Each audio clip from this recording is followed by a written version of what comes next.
Break के बाद एक बार फिर से आपका स्वागत है। आप देख रहे हैं टैक्स गुरु और आपके सवालों का जवाब देने के लिए हमारे साथ हैं जाने मानी टैक्स एक्सपर्ट गौरी चड्ढा।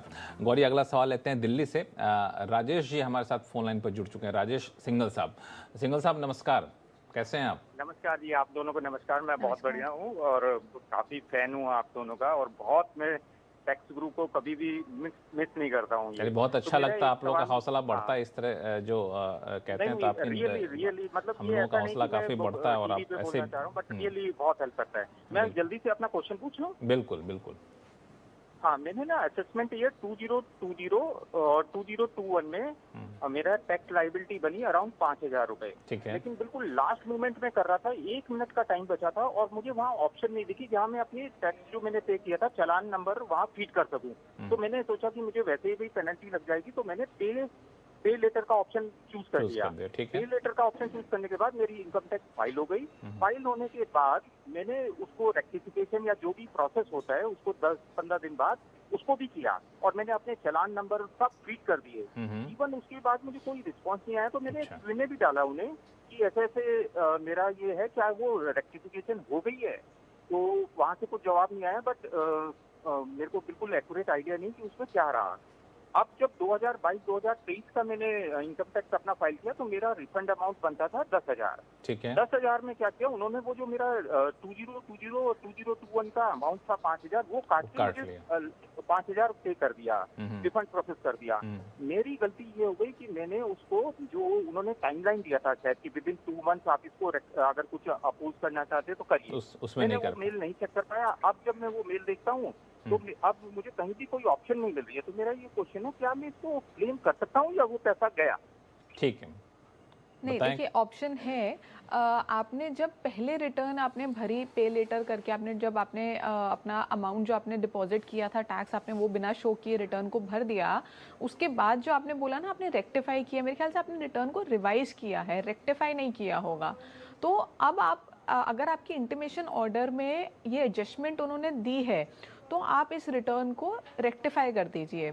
अगर वो आप ऑप्शन भी आपसे नहीं हो पा रहा है, जैसे इंटीमेशन में आपको जो एडजस्टमेंट है वो नहीं शो हो रही है, तो आप अपने वार्ड में जाइए डायरेक्टली, जो आपका ऑफिसर है, जो आपके इनकम टैक्स ऑफिसर हैं, उनसे मिलिए, उनको बताइए कि ये प्रॉब्लम हुई है और उनको बोलिए इसको एडजस्ट करके आपको दें। लेकिन आपको पर्सनली जाना पड़ेगा। अगर आप ग्रीवियंस रेज करेंगे, मुझे नहीं लगता उससे कुछ मदद आपको मिलेगी। तो पर्सनली जाके अपने आईटीओ से आप एक बार मिल के आइए, आई थिंक वो सॉल्व कर देंगे। बिल्कुल, और ये मत समझिए कि पैसा गया, पैसे बड़ी मेहनत से कमाए जाते हैं, तो आप कोशिश करिए, आपको रिफंड मिल जाएगा। फिर भी कोई दिक्कत आती है तो आप हमें टैक्स ग्रुप को लिखिएगा, हम इसको सुलझाने की कोशिश करेंगे। चलते हैं पुणे, जहां से RY देशपांडे जी हमारे साथ फोन लाइन पर जुड़ चुके हैं। देशपांडे जी नमस्कार। तो सर, मेरा प्रॉब्लम ये है कि अभी क्या है कि my working wife is a house wife, तो उनको कुछ शेयर्स मेरे पिताजी ने ट्रांसफर करके दिए थे, कुछ मैंने ट्रांसफर करके दिए थे। जब तक वो ट्रांसफर नहीं हुए थे उनका इनकम ही नहीं था, तो टैक्स रिटर्न ही नहीं भरते थे। अभी वो उनका इनकम टैक्स रिटर्न भरती है।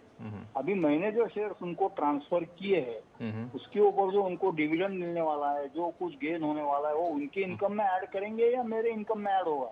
ये सब हमने उनको गिफ्ट किया है, हमारे लड़कों ने भी उनको ट्रांसफर किए हैं। ठीक, समझ गया। ठीक है, तो देखिए आपकी वाइफ को 2-3 जगह से गिफ्ट मिल रही है। एक तो उनके फादर से मिल रही है, एक आपके थ्रू मिल रही है, और आई थिंक आपके बच्चों के थ्रू मिल रही है।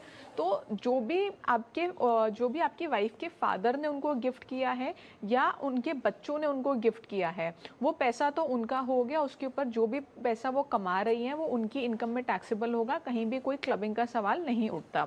लेकिन जो आपने गिफ्ट किया है अपनी वाइफ को, क्योंकि जो स्पाउस होते हैं वो क्लबिंग के प्रोविजंस में फॉल करते हैं, तो जो आपने गिफ्ट किया है अपनी वाइफ को, उसके ऊपर वो जो भी पैसा कमा रही हैं वो आपकी इनकम में ऐड होगा, तो उस पर आपको टैक्स देना होगा। उस इनकम से जो इनकम उन्होंने अर्न कर ली और आपने उसके ऊपर टैक्स दे दिया, उसको री इन्वेस्ट करके अगर वो कुछ पैसा कमा रही हैं तो वो उस पर वाइफ ही टैक्स देंगी, उस पर आपको टैक्स देने की ज़रूरत नहीं है। तो सपोज़ कीजिए आपने 1 लाख रुपए अपनी वाइफ को गिफ्ट किए हैं, उस पर उनको 10,000 रुपये का सपोज़ कीजिए डिविडेंड आया, तो वो 10,000 रुपये आप अपनी इनकम में ऐड करेंगे और टैक्स देंगे।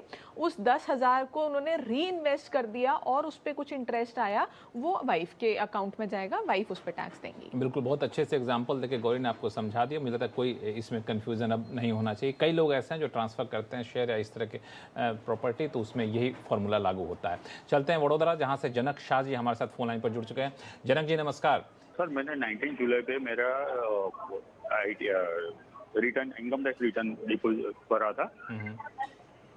ठीक है, हेलो। हाँ आवाज आ रही है, बताएं। हाँ, वो मैंने 19 जुलाई पे रिटर्न करा था, लेकिन उसमें क्या कुछ मिस्टेक की वजह से इंटरेस्ट के 80 TD भी क्लेम करने के रह गए थे। तो एज ऑन 21 जुलाई को मैंने रिटर्न रिवाइज किया है।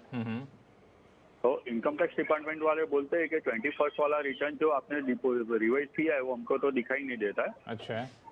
और 19 वाले जुलाई में जो किया है ना, वो उन लोगों ने ग्रीवेंसीज के साथ मुझे वापस कर जॉब देने के लिए, लेकिन वो साइट खुल ही नहीं रही है। ठीक है, बस यही मेरा सवाल है। ठीक है, क्या कर सकते हैं गौरी? देखिए, आपने अगर जैसे रिटर्न रिवाइज की है तो आपको उसकी एक्नॉलेजमेंट भी आई होगी जो आपके पास सेव्ड होनी चाहिए। अगर आपके पास वो एक्नॉलेजमेंट है तो वो एक्नॉलेजमेंट लेके आप डिपार्टमेंट चले जाइए और पर्सनली अपने ITO से मिल के आइए। अगर आपके पास वो एक्नॉलेजमेंट नहीं है, इसका मतलब ये है किसी टेक्निकल एरर की वजह से, या कोई भी एरर हो सकता है आपकी तरफ से, साइट की तरफ से। मैं नहीं कह सकती कि आपकी तरफ से है कि साइट की तरफ से है, लेकिन वो शायद अपलोड नहीं हुई है और आपकी रिटर्न रिवाइज नहीं हुई है। तो आपके पास अभी भी टाइम है रिवाइज करने का, आप दोबारा रिवाइज कर दीजिए, क्योंकि दिसंबर तक आप रिवाइज कर सकते हैं। तो अगर पहले रिवाइज नहीं हुई थी तो दोबारा रिवाइज कर दीजिए, पहले हो गई थी, आपके पास एक्नॉलेजमेंट है तो डिपार्टमेंट एक्नॉलेजमेंट लेके चले जाइए और आपकी जो प्रॉब्लम है वो सॉल्व हो जाएगी। बिल्कुल, फिर भी ना सॉल्व हो तो हम लोग बैठे हुए, आप हमें लिखिएगा सवाल, हम उसको सुलझाने की कोशिश करेंगे। तो चलिए फिलहाल वक्त छोटे से ब्रेक का। ब्रेक के बाद बताएंगे कि नील GST रिटर्न फाइल करते वक्त कैसे रहें सावधान, क्योंकि आ सकता है नोटिस। बताएंगे छोटे से ब्रेक के बाद।